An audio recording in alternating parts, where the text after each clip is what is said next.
dimanche. Oh oui, c'est tous les jours moi. C'est tous les jours lui. Ça va Arnaud bien Demange. Bonjour Arnaud. Bonjour à tous. Alors ce matin, vous recevez Apolline Olivier Dussopt, Ouais. le ministre du Travail, qui vient nous expliquer la réforme de l'assurance chômage. Youpi, c'est la fête. Elle est tordue cette réforme, elle fait mal à la tête. Alors j'ai pensé à vous Apolline, je vous ai apporté de l'aspirine, Ah, c'est gentil. du baume du tigre, Oh non, mais c'est trop sympa. pour que vous puissiez vous reposer après l'interview. Un coussin Arnaud Demanche. Alors il faut le dire quand même pour ceux qui nous écoutent, Voilà, il y a un si vous voulez coussin. regarder Donc je peux mettre ma sur tête YouTube, sur voilà, ce vous coussin pourrez Arnaud Demanche. vous reposer contre moi, comme une épaule consolatrice. C'est Ah bah gâteau. après Olivier Dussopt, c'est très C'est réconfortant. pour vous, c'est cadeau. Alors, l'assurance chômage, c'est très compliqué. Le Je mieux garde. est de vous lire cadeau. Le mieux est de vous lire ce résumé que j'ai trouvé dans la presse. Accrochez-vous. Lorsque le taux de chômage sera à 9% et que l'évolution trimestrielle atteindra 0,8 points, l'État passera au rouge. Les règles seront assouplies puis durcies lorsque les deux grandeurs seront inférieures au seuil 3 trimestres de suite et que l'État repassera au vert. Il va faire du bien le coussin, hein. On dirait que c'est Jean Castex qui leur a écrit. Manu Le Chip penche la tête depuis. Avant de partir à la RATP, Castex est venu les voir en leur disant Ah, bonjour à tous, la RATP c'est bien, mais j'ai une idée pour vous aider sur le chômage les copains. Alors, où sont mes lunettes? Alors, en période rouge, dans un département en vigilance orange, où le chômage sera à 9%. Si vous êtes intermittent, docker ou boulanger, 13 semaines d'indemnité seront surcotées au prorata de vos 19 meilleures années. Dans les périodes vertes, votre compte sera dans le rouge, car il faudra accepter une offre d'emploi en Mayenne sous 47 jours si vous êtes un senior. De toute façon, vous savez, le chômage va baisser parce qu'il va falloir engager beaucoup de monde pour expliquer cette réforme. Et oui, plus on crée de merdier, plus on a besoin de monde pour le gérer. C'est comme ça qu'on arrive au plein emploi, c'est malin. Allez, bon courage et vivement la retraite, hein, pour papy et mamie. Alors, comment on fait pour être objectif sur les chiffres du chômage? Eh bien, c'est une vraie info. L'État va regarder les rapports de l'Orbit.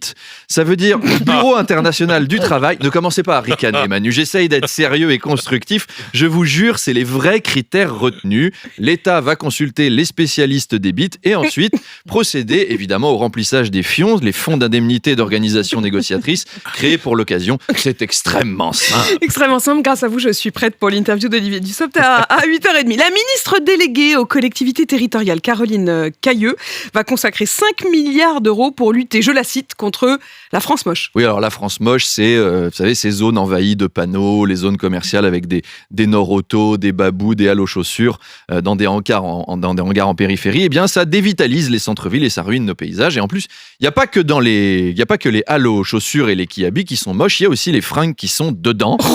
Donc, c'est une atteinte pour le moral des Français. Je veux dire, tout le monde a fait l'expérience déprimante d'un après-midi chez Ikea qui s'est soldé par une engueulade au rayon des luminaires et un dîner à manger des boulettes d'élan au sapin.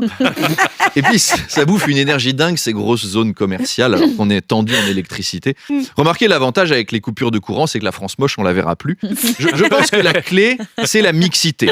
Tu mets un courte-paille et un Jiffy place Vendôme, et l'Assemblée nationale sur la rocade d'Angoulême sortie 4, entre la pataterie et un poltrone sofà authentico qualità. Et voilà. Et voilà, c'est réglé. Arnaud, nouvelle polémique au Qatar. La FIFA a donc interdit aux sélections de porter un brassard en soutien à la communauté LGBT. Les joueurs qu'ils feraient écoperaient d'un carton jaune. Voilà, on en parlait il y a un instant. Il a changé très vite, hein, Gianni Infantino, le président de la FIFA. Hier, c'était « je suis gay ». Aujourd'hui, on serre la vis.